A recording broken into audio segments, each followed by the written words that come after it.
climate change policy. That is number one. We don't have an institution that is overarching. Yes, the Federal Ministry of Environment has a department on climate change, but our experience of climate change governance is that when you recite such an important and cross-cutting matter in a ministry, it often is underserved.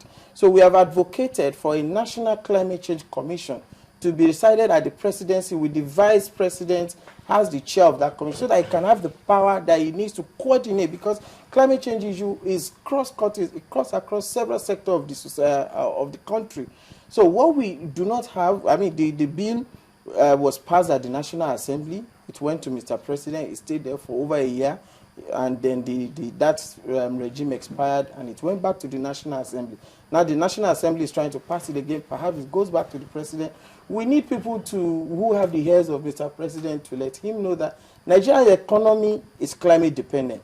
Nigeria is a very, very vulnerable country to climate change. We have the northern states that are open to desertification and drought. We have the south and the coastal states that are open to possible sea inundation. So we have a lot of problems, and we are a country that is heavily populated. A state like Lagos is a huge frontier because it has population issues, it has coastal flooding issues. So we need a national response strategies that identify the weaknesses and vulnerability of different areas, know what response strategies are appropriate, and then find a channel for communicating to the last person, so that everybody will get to hear. At least everybody will have a chance to survive. You've gone back to the channel again. It seems that that's very important of Indeed. Communication. How important can that be?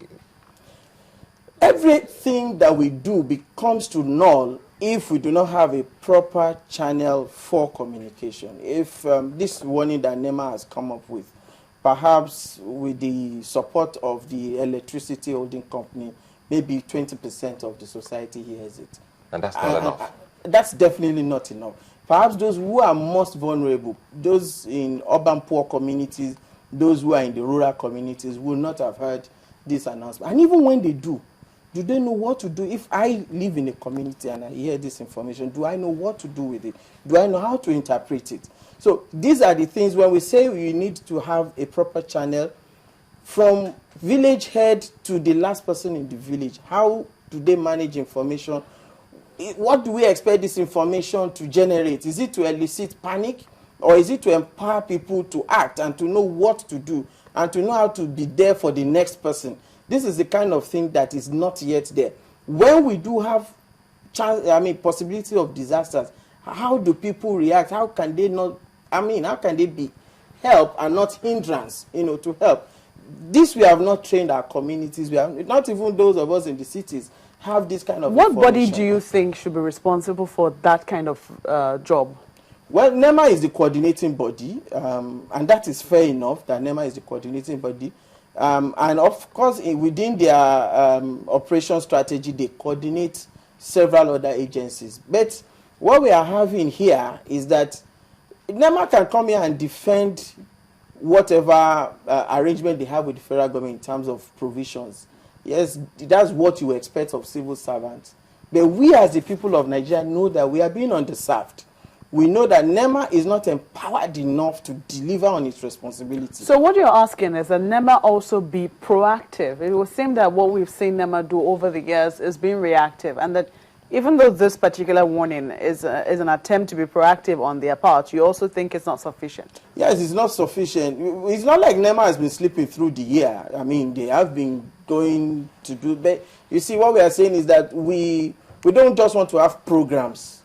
We want to have a strategy that will mean that if we want in one day, in 24 hours, for information to get to the last person, there should be a strategy that once you just activate it, it's going to get to the last person. What we have found mostly, and they are acting within their means and resources, is that most of the things they do is surface that, then they have one program there, one town hall meeting here and there. It's just like it brings to mind, if as an environmentalist, have you had cause to see the kind of equipment that, for instance, NIMET has?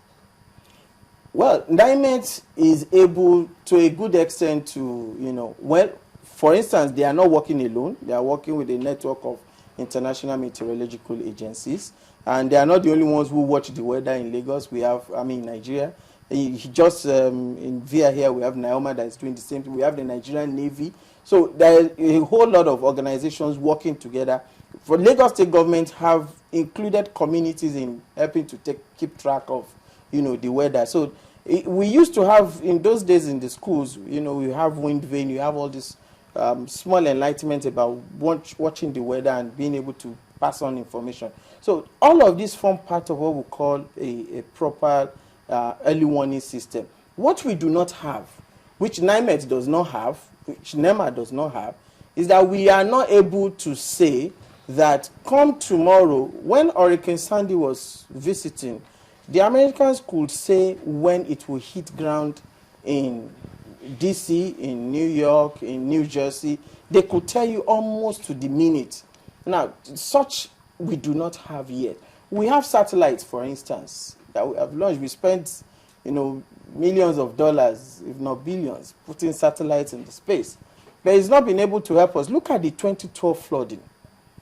When we had flooding in Lokoja, it wasn't the same day. I don't even think the second day they did get to Delta or Bayelsa. So we need something that tells us that, okay, since we have this here, by so time it's going to hit ground in Delta, in Bayelsa. So therefore we have systems that we activate, and there are people who are already there evacuating the people. You need to help the people to evacuate so that we will not have. Why did it still hit Delta as if we weren't expecting it? If it happened suddenly in Lokoja, we shouldn't have been anyway, because we knew that much of what happened last year was because of the dams, and we knew from these countries that border us that they already have overflooding and they are opening up their dams. I think it's worrisome now because the government and its agencies should be speaking up, because yesterday we talked about the same weather alert without no definite date as to when to expect this unprecedented rainfall.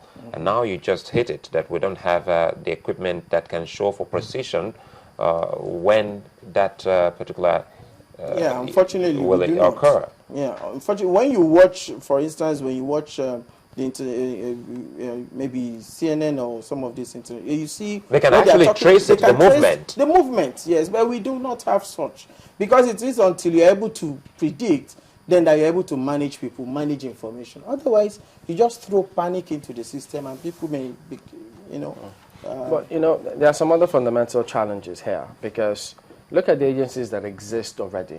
We have the Ecological Fund. Look at the way it's being disbursed. So many questions raised about it. We've got the Environment Ministry. So shouldn't we also be talking about funding before we even talk about counterpart funding in the realm of ideas? Yeah, funding has always been an issue. I keep saying that 17 billion last year, if 17 billion had been given to NEMA in January 2012, when we had these predictions from NIMET, they would have been able to, cut down the level of disaster and destruction that we had.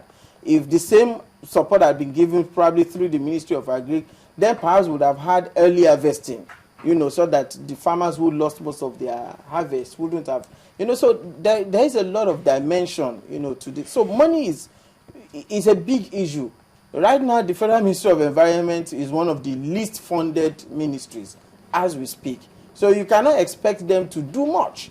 The capacity to do is not there. But if you bring the minister here, she's going to say, oh, we couldn't have had it better. But we as citizens, we have a right to speak up, because when they are not properly equipped, then they will underserve us. And we know the implication of that happening. So right now, they do not have adequate resources. And it is not enough. Why is it so hard? Sorry to cut you there. Why is it so hard for those who are handling things to admit these things? Well, you will understand why civil servants will not come on here and admit. They might admit behind us. It's the nature of things here. But I think what is even more fundamental is that even if the president were to decide today that, okay, I'm going to spend 100 billion to avert flooding, what will he be pushing the money into? Do we have a proper overview of what challenges we have? Do we have a capable agency, a body that is able to tie all the loose ends? Because If you were to give the Ministry of Agric 100 billion to tackle flooding, the money will sink in.